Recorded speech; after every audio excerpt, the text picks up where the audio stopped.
Eu sou líder de jovens na igreja, no Ministério Tenda da Adoração. Sou filha do pastor Eliomar e da pastora Carmen. A pastora Carmen está ali no fundo. E todos os anos nós organizamos um evento chamado Metanoia. Nós já estamos na 5ª edição, ok? Deus ele falou muito forte conosco sobre essa geração de jovens que tem se levantado atualmente e que não tem levado a sério as verdades do Evangelho, que tem se corrompido com as coisas, com as paixões mundanas, com o secular. E certa vez, alguém conhece o pastor Ebinho da MCM aqui? Só uma pessoa. Certa vez nós encontramos o pastor Ebinho, tivemos contato com uma ministração dele sobre defraudação sexual. E a gente ficou, nossa, a gente tem que trazer esse cara aqui para estar ministrando para os jovens. Foi quando gerou nos nossos corações nós realizarmos uma conferência de jovens. Nós começamos em 2014, nós fizemos 2014, 2015, 2016, 2017, nós estamos fazendo agora em 2018. Nós trabalhamos sobre defraudação sexual, falamos sobre maturidade, falamos sobre paternidade. E no ano passado, Deus ministrou nos nossos corações para nós estarmos trazendo um tema de transformação social. Por quê? A gente tem um discurso muito lindo como igreja, o discurso de salvação, o discurso de mudança, de transformação, mas de fato, o que nós temos feito como igreja para mudar a realidade da nossa cidade, para mudar a realidade do nosso bairro, da rua onde a nossa igreja está localizada? E esses questionamentos, eles começaram a vir muito forte no nosso coração. O que a gente tem feito, de fato, como igreja? Nós temos sido uma igreja relevante ou não? E Deus falou conosco para estarmos trabalhando isso no Metanoia. E esse ano nós vamos falar sobre missões urbanas. E vamos trazer 3 workshops. Nós trabalhamos muito teoria, o que é transformação social, como você transforma a realidade, mas aplicando, como é que isso funciona? E nós vamos estar trazendo 3 workshops esse ano. Um vai ser sobre evangelismo em escolas, o outro vai ser sobre implantação de projetos sociais, e o terceiro workshop é sobre evangelismo com crianças através das artes. Nós estamos cobrando uma taxa de R$20, nós nunca cobramos antes, sempre a entrada foi gratuita. Mas esse ano nós vamos confeccionar um material para nós estarmos entregando, então esse vai ter um custo a mais. Normalmente, as camisas que vocês estão vendo lá atrás, Eu Oro pelo Brasil, Jesus, Amor que Transforma, todas foram confeccionadas com a marca do Metanoia para estarmos levantando fundos para estar realizando a conferência, porque foi o que Deus colocou no nosso coração. E nós temos muitos testemunhos de pessoas que de fato foram impactadas, que de fato isso foi gerado nos seus corações e tem trazido uma transformação. E eu queria fazer um convite a vocês. Nós temos uma página no Instagram chamada Metanoia_SLZ e no Facebook, Conferência de Jovens, Metanoia Conferência de Jovens. Se você quiser saber mais informações ou então quiser falar comigo no final, você pode me perguntar e eu estou aqui para passar as informações. Amém? Muito obrigada. Vai ser no dia 17, 18 e 19 de agosto. Todo mundo aqui sabe o que é metanoia? Metanoia significa mudança de mente. A gente não pode fazer nada enquanto cristão se nós não tivermos a nossa mente transformada. Porque a gente vem do mundo cheio de conceitos errados a respeito de tudo. Mas quando nós nos deparamos com a verdade do Evangelho, quando nos deparamos com a palavra de Deus, é impossível nós não termos a nossa mente mudada. E é isso que Deus quer de nós. Dar aquela volta de 360 graus e voltar para a origem que Deus sonhou para nós, para o chamado, para o propósito que Ele sonhou para as nossas vidas. E eu acredito que todos vocês estão aqui, porque vocês têm buscado isso, vocês estão buscando isso. Se aprofundar em Deus, aprofundar na verdade do Evangelho, conhecer mais de Deus. Amém? Vou falar para vocês, eu fico tentando fazer vocês falarem o tempo todo. Então, quando eu disser amém, vocês vão dizer amém. Senão eu vou pensar que vocês estão dormindo e eu vou mandar vocês falarem mais alto. Então, eu conversando com o pastor Ruivo, e eu resolvi trazer esse tema. Na verdade, quando eu ministrei no intensivo anterior, eu falei sobre metanoia. E eu trouxe um pouco sobre uma perspectiva de santidade. Eu trouxe um pouco sobre uma perspectiva de relacionamentos, de namoro, como você agir frente a todas essas propostas que o mundo tem trazido. E por último, eu trabalhei sobre esse tema de transformação social, porque eu gosto de trazer um pouquinho da minha história. do que Deus fez na minha vida, do que Ele tem feito na minha vida, para que as pessoas vejam que é possível você andar num caminho e não se desviar dele. E uma das coisas que mexeu muito comigo ao falar sobre transformação social foi um livro que eu li há um tempo atrás. E esse livro falava sobre isso. Qual é o papel da igreja na sociedade? Eu me apresentar para vocês. Eu sou socióloga. Eu sou formada em ciências sociais. Ciências sociais abarca a antropologia, a ciência política e a sociologia. São 3 áreas. Eu sou formada em engenharia agronômica também. E atualmente estou fazendo mestrado em ciências sociais. E eu me deparei com as questões sociais todo o tempo. E eu me perguntava, meu Deus, o que eu estou fazendo nesse curso? Para que isso? Será que algum dia eu vou usar isso para o reino? Será que algum dia vai ser útil para mim? E Deus, Ele começou a ministrar no meu coração e me dar respostas durante toda essa minha caminhada. E é dentro disso, a partir disso, que eu quero conversar um pouco com vocês. E eu queria provocar vocês um pouco. Vamos fazer uma análise. Vou perguntar, eu quero respostas. Vocês acham que quando uma igreja ela é aberta em um bairro, digamos, muito perigoso, vocês acham que aquele bairro, aquela igreja tem que gerar alguma mudança naqueles índices de violência? E por que isso não tem acontecido? Por que a gente não vê esses dados? A gente não consegue perceber isso, muitas vezes. Existem muitas exceções, óbvio, mas a maioria das vezes não. Aqui no Brasil, a gente dobra uma esquina, a gente encontra uma igreja. A gente vira na outra esquina, a gente encontra outra igreja. A gente vai mais lá na frente, tem outra igreja. Mas por que a realidade continua a mesma? Por que a gente não vê uma mudança de fato no local onde nós estamos vivendo, onde Deus nos colocou? Isso é algo que tem que nos provocar e tem que nos fazer sentir vergonha. Eu peguei uns dados aqui, vou passar para vocês. O número de evangélicos no Brasil aumentou 61% em 10 anos. Em 2010, 22,2% da população eram de evangélicos. E o número de católicos tem decaído, tem diminuído cada dia mais. Cada dia mais tem diminuído o número de católicos e tem aumentado o número de evangélicos.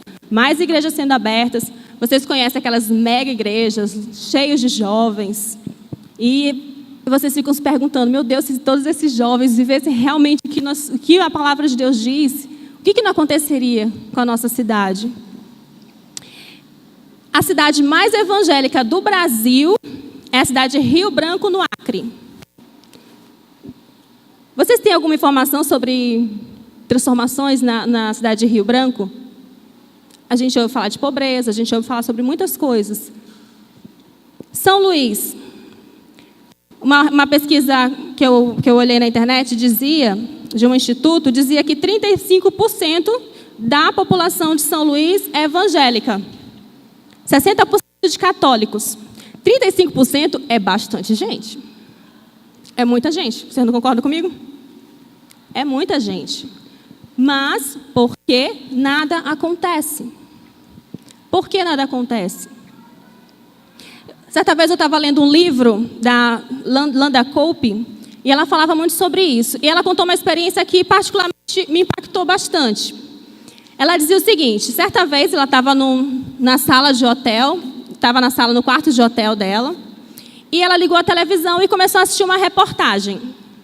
E na reportagem, o cara levou um pastor, levou alguns políticos, levou várias pessoas para entrevistar, para poder fazer o debate. E qual era o assunto? A pergunta da reportagem era: vocês acham que a cidade mais evangélica dos Estados Unidos, que possui o maior número de igrejas, maior número de cristãos evangélicos protestantes, deveria ser uma cidade com os índices sociais melhores? A resposta que todo mundo diria seria: se o evangelho ele é transformador, não deveria ter essa mudança? O que vocês acham? Que sim. E ela criou todas as expectativas. Não, com certeza é isso que vai dar aí no final. Eles pegaram todos os índices sociais de violência, desemprego, deixa eu ver, tudo que vocês possam imaginar, pobreza, desabrigados, todos os índices, e eles foram avaliar um por um. Qual foi a conclusão? Era a pior cidade. Era aquela onde ninguém, em sã consciência, ela ia se mudar para morar, a não ser que fosse forçada a isso. E foi perguntado aos pastores, mas por que isso está acontecendo? E qual foi a resposta? Nós cuidamos somente da vida espiritual das pessoas. Tudo que abarca as coisas seculares, as coisas de fora, não nos interessa. O que nos importa é cuidar de almas. E isso é um choque para nós cristãos, porque a mensagem da Bíblia, ela não é uma mensagem onde você só trabalha em cima da sua salvação. A Bíblia fala de testemunho, de você dar exemplo, de você fazer a diferença onde você é colocado, de você impactar vidas. Jesus foi o exemplo maior de que impactou milhares e milhares de vidas. E as pessoas, elas têm se fechado para si mesmos, dentro dos seus conceitos do que é religião. E é isso que Deus tem que estar nos incomodando, para que nós sejamos agentes de transformação social. Nós não fiquemos fechados nas quatro paredes, como se a semana toda nós passássemos trabalhando, aí domingo, pronto, é o dia de Deus, aquele dia onde eu vou adorar, depois volta tudo ao normal. Nós não podemos entrar na igreja, sair e fazer as mesmas coisas que nós fazemos, e não tocar a vida de ninguém, não fazer nada em prol de outras pessoas. E eu queria que vocês abrissem a Bíblia em João 17, de 1 ao 4. Eu não gosto de fazer a leitura, eu gosto que alguém faça por mim. Então, quem abrir primeiro, eu quero que você leia bem alto. João 17, de 1 a 4.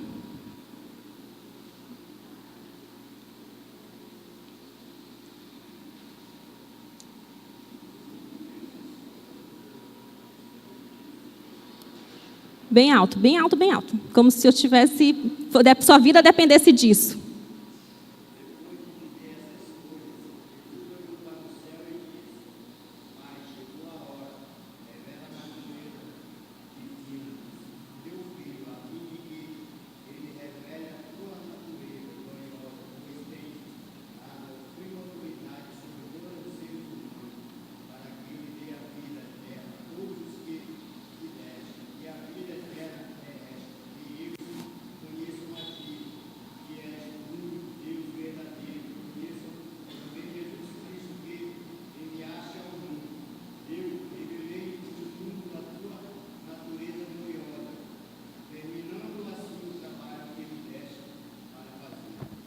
Amém.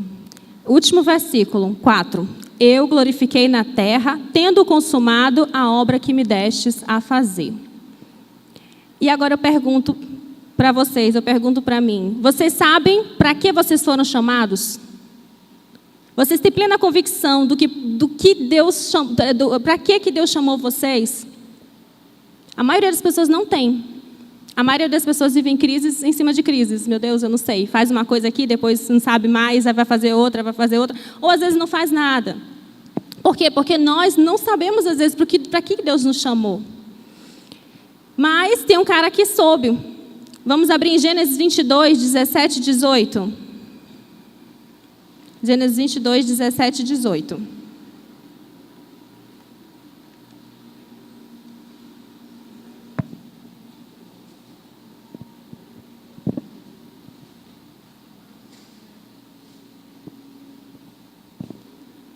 Eu vou ler aqui porque, como está gravando, é bom sair no microfone. Amém? Que de veras te abençoarei e grandissimamente multiplicarei a tua descendência como as estrelas do céu e como a areia que está na praia do mar. E a tua descendência possuirá a porta dos seus inimigos. E em tua descendência serão benditas todas as nações da terra, porquanto obedeceste a minha voz. Quem sabia para que ele foi chamado? Foi Abraão. Ele sabia e por ele saber, ele obedeceu aquele chamado, obedeceu a voz de Deus e ele recebeu uma promessa. Recebeu uma promessa de Deus. Muitas vezes nós não conseguimos alcançar esse objetivo, esse propósito, porque nós estamos perdidos, sem saber para que realmente fomos chamados. E acabamos não fazendo nada. Tem um pesquisador cristão chamado George Brain, ele fez uma pesquisa e ele afirmou uma coisa que é muito triste. Não existe diferença significativa entre o comportamento das pessoas que se dizem nascidas de novo e as que não são. Não existe diferença significativa. A gente observa isso todos os dias, até mesmo nas nossas próprias atitudes. Às vezes nós tomamos atitudes exatamente iguais a uma pessoa que não vive na igreja, uma pessoa que não é cristã. E isso acaba sujando o evangelho, sujando o nome de Jesus. Eu falei para vocês, eu fiz o curso de Ciências Sociais. Entraram muitas pessoas junto comigo que eram evangélicas. Não sei se vocês sabem, mas o curso de Ciências Sociais é aquele mais complicado possível. Cara lá que o comunismo, ele defende, ele vende a alma dele por causa das ideologias, por causa da militância LGBT, movimento afro, das religiões afro. Então, tudo isso misturado. É a sociologia. Muito pior, na verdade. E muitas colegas entraram, mas, no meio do processo, elas sucumbiram àquelas ideologias. Elas se deixaram sucumbir, se deixaram contaminar por aquelas ideias erradas, ideias contrárias à palavra de Deus. E é isso que nós temos visto. E eu lembro que teve uma menina no curso junto comigo, ela era crente. Quando eu cheguei, nossa, tem umas pessoas que são evangélicas, eu vou ficar perto dessas pessoas, porque a gente vai se identificar mais e tal. Aí demorou, essa menina começou a se afastar. Aí quando a gente vai ouvir as coisas, porque ela estava lá no Reviver com o grupo da sala, bebendo. Ela é evangélica. E é isso que nós temos visto, cristãos sucumbindo às obras da carne e não tendo diferença nenhuma entre uma pessoa cristã e não cristã. E as igrejas, elas estão crescendo muito em tamanho, elas estão enriquecendo, mas a maioria das pessoas, elas não tem uma mudança de mente. Elas continuam com as mesmas atitudes. Uma vez eu estava conversando com um rapaz, ele é cristão, evangélico e tal, e ele dizia, não sei o que, e chamava um palavrão. Eu, meu Deus, mas por que tu está chamando esse palavrão? Ele, não, mas isso não é palavrão, não. Por quê? Para o mundo é normal. Para nós cristãos, não deve ser normal. Mas as pessoas, elas continuam agindo da mesma forma que agia no mundo. Da mesma forma, não causa estranheza, porque aquilo faz parte da vida. O mundo, ele está dentro da pessoa. Não houve uma mudança de mente. Não houve uma transformação. E Deus, Ele não nos chamou para nós vivermos essa vida dupla. Lá e cá, lá e cá. Nós somos chamados para nós impactarmos a sociedade através do amor de Cristo que há em nós.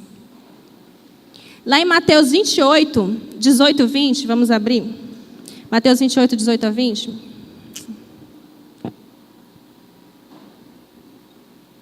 Diz assim, e chegando-se Jesus, falou-lhes dizendo, é-me dado todo o poder no céu e na terra, portanto, ide e fazei discípulos de todas as nações, batizando-os em nome do Pai e do Filho e do Espírito Santo, ensinando-os a guardar todas as coisas que eu vos tenho mandado. E eis que eu estou convosco todos os dias, até a consumação dos séculos. Amém. Deus nos chamou para ganhar almas. O que vocês acham? Sim. Deus nos chamou também para fazer discípulos.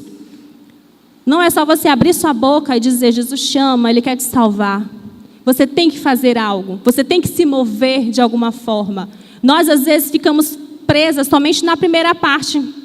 Pregar o evangelho. Você faz um evangelismo na igreja, convida um amigo e ali acabou. Ele quiser, bom. Se não quiser, é problema dele. Então, se converteu, e agora? Como você vai trabalhar com essa pessoa? O que você vai fazer agora? Deus, Ele nos chamou para pregar o evangelho e para fazer discípulos. Fazer, verbo de ação. Você tem que fazer algo. E eu trouxe para vocês algumas coisas, algumas áreas de influência na sociedade. Algumas áreas de influência na sociedade. Coisas que nós, como cristãos, nós temos que saber, nós temos que fazer, nós temos que agir. E a primeira delas é o ponto que eu iniciei falando, que é algo local, algo pessoal, a respeito das profissões. Áreas de influência da sociedade. Primeira delas é profissão. Eu não sei vocês, não sei se vocês são formados em técnico superior, magistério, ou vocês têm ensino médio, atuam de alguma forma em alguma empresa ou em algum local. Mas algo que Deus tem ministrado no meu coração muito forte é que nós precisamos entender a perspectiva da nossa profissão. para que nós possamos ser esses agentes de transformação. Vamos abrir as Bíblias em Efésios 2:10.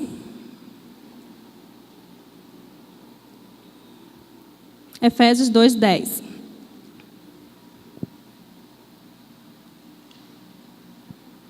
Vocês estão me acompanhando? Eu estou falando rápido? Não? Muito obrigada por alguém responder lá no fundo. Amém. A Bíblia diz assim: porque somos feitura sua, criados em Cristo Jesus para as boas obras, as quais Deus preparou para que andássemos nelas. Existe algo que Deus preparou para que nós fizéssemos. Ele tem algo para cada um de nós. Alguns de vocês já, antes de entrar numa faculdade, você orou e colocou: Senhor, qual é o curso que eu tenho que fazer? Alguns de vocês, antes de entrar no emprego, você orou e colocou: Senhor, é esse que eu tenho que entrar? É esse emprego que eu tenho que botar meu currículo? É ali que eu tenho que andar? É para aquele lado que eu tenho que ir? Porque uma das coisas mais importantes para nós alcançarmos, saber, descobrir qual é esse chamado, para que Deus nos chamou, é estar colocando diante de Deus todas as nossas decisões. Tudo que nós vamos fazer. Às vezes a gente acha que não interessa a profissão que a gente vai escolher. Mas Deus pode estar querendo te usar naquele curso de humanas que ninguém valoriza, que ninguém gosta. Porque é muito contrário às coisas de Deus. Porque as pessoas dizem: meu Deus, o que tu está fazendo em ciências sociais? Tu é doida? Ou então naquela outra... Porque a gente precisa saber para que Deus nos chamou. E uma das coisas que eu me perguntava era isso: meu Deus, por que eu estou fazendo esse curso? Por que eu me perguntava isso? Primeiro, eu não escolhi esse curso. Eu vou contar para vocês um pouquinho da minha história. Certa vez eu fui fazer minha inscrição no vestibular. Eu botei um curso, mas botei outro, na verdade. Eu ia colocar um curso, mas de alguma forma inexplicável, eu marquei o curso errado. Eu não fazia ideia do que era ciências sociais. Eu tinha estudado sociologia no ensino médio, daquele jeito, né, que todo mundo estuda. O professor nem dá aula direito, a gente nem sabe o que é sociologia direito. E aí saiu, eu fiz a prova, né? Eu fiz por fazer, porque de fato eu não queria. Saiu o resultado, eu tinha sido aprovada. E eu estava esperando o vestibular da UEMA, que era do curso de agronomia, que tinha atrasado. E eu dizia: não vou fazer esse curso não. Eu não sei nem o que é isso. Aí minha mãe pegou: faz, menina, vai que tu te identifique. E eu fui fazer o curso.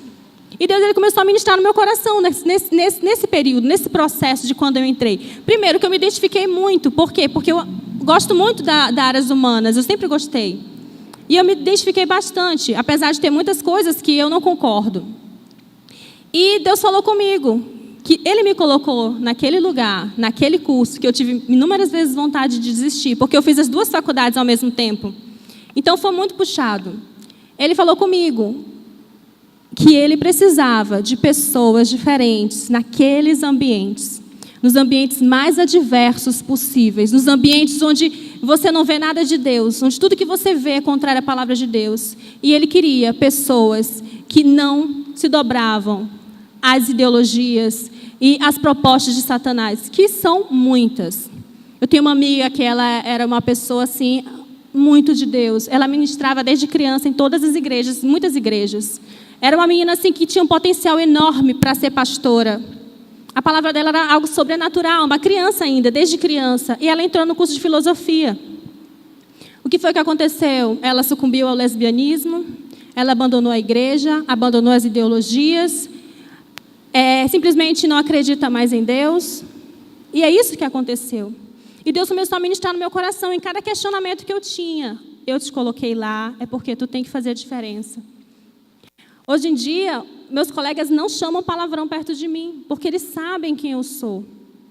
Quando eles falam qualquer coisa de evangélico, eles pedem desculpa. Não, mas não é todo mundo que é assim. Por quê? Porque Deus colocou algo no meu coração. E Deus ministrou durante todo esse tempo. Às vezes a gente está num local e, em vez de nós sermos luz, nós nos transformamos em trevas.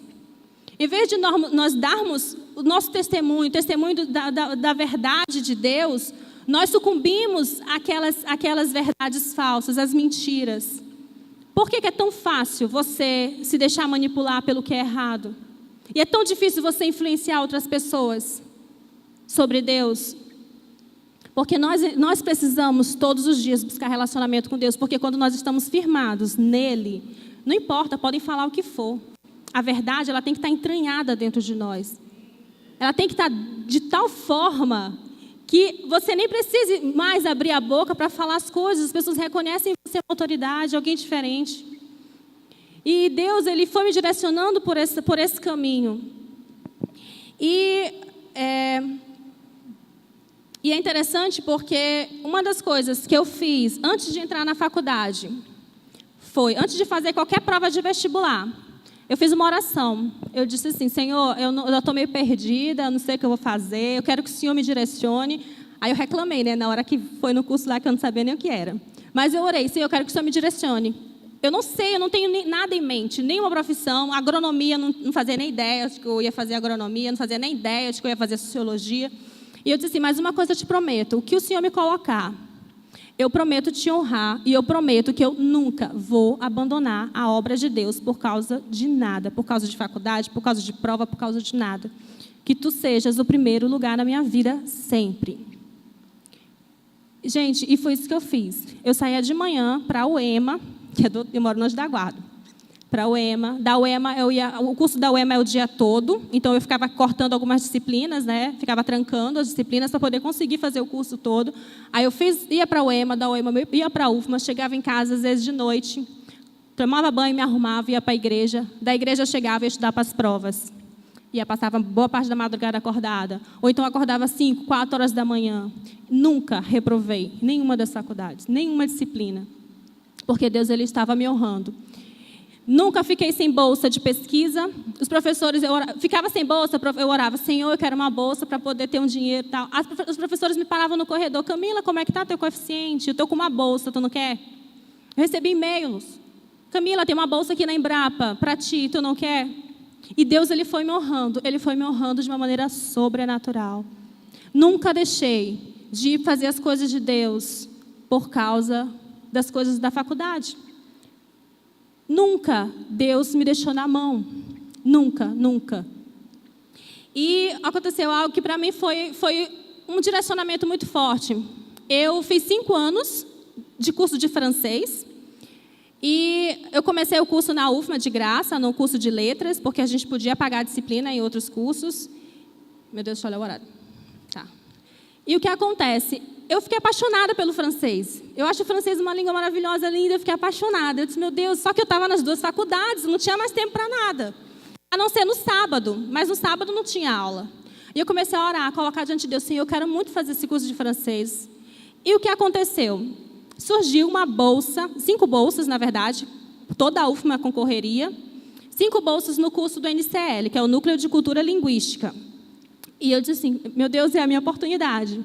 Eles exigiam uma série de documentações, muita coisa. E eu comecei a orar. Eu fui na frente da igreja: irmãos, eu estou orando por uma bolsa de um curso de francês, me ajudem em oração. Eu pedi oração para todo mundo. Só não parava o povo no meio da rua, porque eu ia dizer que eu estava doida. Mas eu pedi oração para todo mundo: Senhor, é isso que eu quero. E eu coloquei diante de Ti, eu sei que o Senhor está nesse negócio. Aí apareceu um critério: você tinha que ser uma pessoa bem carente, que teria mais possibilidades. Aí eu peguei minha conta de luz, caríssima, 100 e poucos reais na época. Eita, meu Deus, só um milagre agora. Uma amiga minha concorreu. Ela pegou a conta de luz de 5 reais, de uma casa que ninguém morava. Aí meu Deus. Aí eu falei para minha mãe: bota, porque se for tua, Deus vai abrir as portas. Aí eu disse assim: pois é, vou fazer isso. Eu coloquei de entrada em todos os documentos. Certo dia eu estava na UEMA e eu recebo a ligação. Uma das vagas era minha. Eu tinha recebido a ligação do curso dizendo: olha, você foi uma das selecionadas. Gente, vocês precisavam ver a pilha de inscrições. Eram muitas inscrições, mas Deus tirou uma vaga. Por quê? Porque eu fiz um voto com Ele e eu não quebrei esse voto.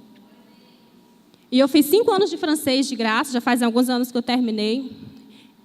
E eu sempre tive vontade de ir para a França. Meu sonho era ir para a França. Lógico, uma pessoa que estuda francês 5 anos. Sonha ir para a França. O que aconteceu? Minha mãe estava doente um tempo atrás, eu estava com ela no hospital, eu estava dando esse apoio, sempre eu estava levando ela para o hospital, ela estava passando muito mal. E certa vez eu estou com o meu celular, ano passado, final do ano passado, eu estou com o meu celular e eu recebo um e-mail. Um professor, que eu tinha acabado de conhecer, me mandou um e-mail dizendo: Camila, eu estou com 2 passagens para a França, com o financiamento da embaixada. Tu quer uma? Tu vai precisar apresentar um trabalho lá em francês. Aí, assim, meu chão abriu. Para vocês verem a maravilha que Deus faz quando nós nos posicionamos nele. Eu fui para a França em dezembro. Tudo pago. Tudo pago. Passagem, diária, com hospedagem, alimentação. Passei 8 dias, estudei, apresentei o meu trabalho. Minha mãe doente, foi uma situação muito difícil, mas eu vi ali Deus me honrando de uma maneira sobrenatural. Por quê? Porque eu coloquei aquilo nas mãos dele.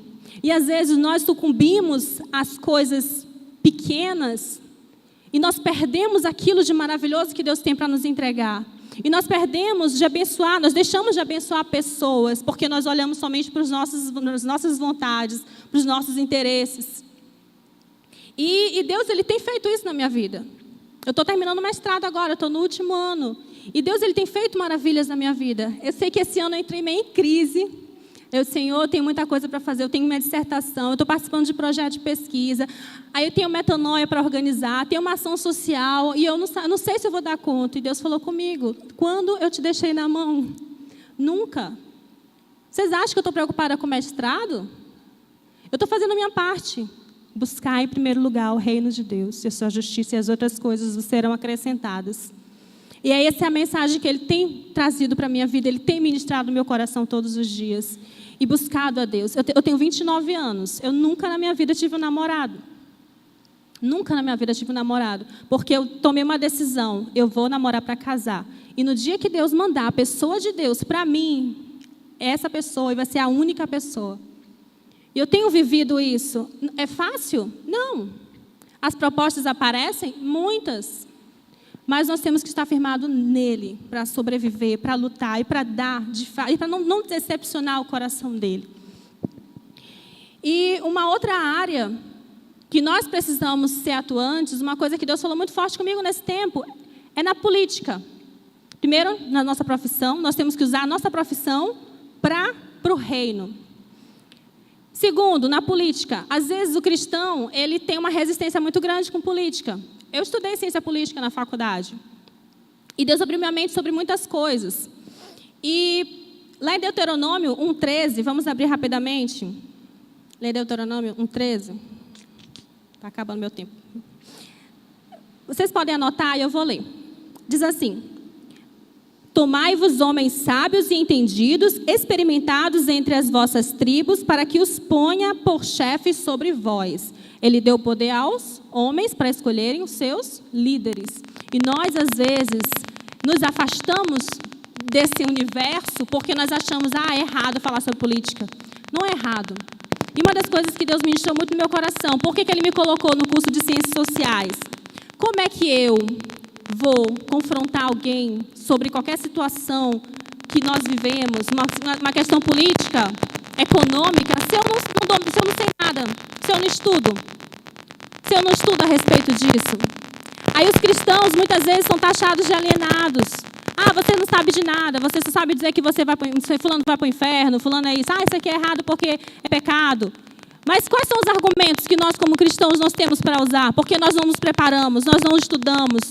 A gente fica muito baseado em mensagens de Facebook, reproduzimos aquilo, reproduzimos mensagens e vídeos de WhatsApp, mas nós não nos preocupamos em ler, em estudar a respeito, formar uma visão nossa sobre as coisas, pedir orientação para Deus, Senhor, o que você quer certo, o que você quer errado, para que nós realmente façamos a diferença onde nós estamos. E Deus falou para mim isso, eu te coloquei lá porque eu quero que você seja uma pessoa dessas. Eu que estou fazendo essas aulas todinha. Oi.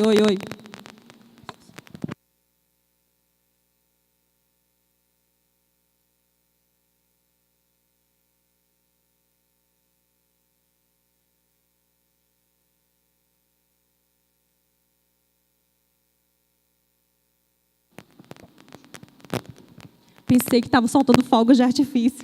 Alguma coisa assim. Então, Moisés mandou o povo ter que escolher os seus líderes. E nós temos que escolher com sabedoria, nós temos que pesquisar, nós temos que estudar a respeito. Nós não podemos nos isentar da realidade que nós vivemos. Certa vez eu li uma história que eu achei bem interessante. A Namíbia é um país que tem 85% da população cristã. Mas o que acontece? Eles têm uma forte cultura de que os cristãos, evangélicos ou católicos, eles não votam, eles não podem se envolver com política. Não podem se envolver com política. Teve uma votação e eles não se envolveram. Gente, essa zona tá demais. Os fogos de artifício. Oi. Não sou eu. Amém, amém, amém. Oi, mas por que tá? Aí eu vou ficar sem garganta no final. Amém. Deus proverá. E o que acontece? Eles não votaram. E no final, o que resultou? Elegeram um governo comunista. Por quê? Já pensou se todos eles tivessem consciência do que eles estavam fazendo e na hora votassem direcionado por Deus? Mas aconteceu algo atípico. Uma pessoa do governo chamou os líderes evangélicos para falarem sobre as crenças deles no governo. E eles não foram, porque eles não se envolvem com política. E às vezes nós agimos da mesma forma. Ah, não, isso aqui é do diabo, pronto, eu vou me afastar e não tenho parte nisso. Amém? Amém? Amém. Acabaram os fogos, então. E eu pergunto para vocês já imaginaram se todos os evangélicos que estão envolvidos na política, se eles fossem realmente pessoas que cumprissem aquilo que a palavra de Deus diz, as verdades do evangelho, que diferença não estaria na nossa nação? Se tivéssemos homens de Deus comprometidos com a palavra. Mas o que nós temos? Eduardo Cunhas. Vergonha para o evangelho, vergonha para a igreja. Por isso que nós que recebemos essa visão, que recebemos esse direcionamento, a gente tem que estar posicionado para fazer o que é certo.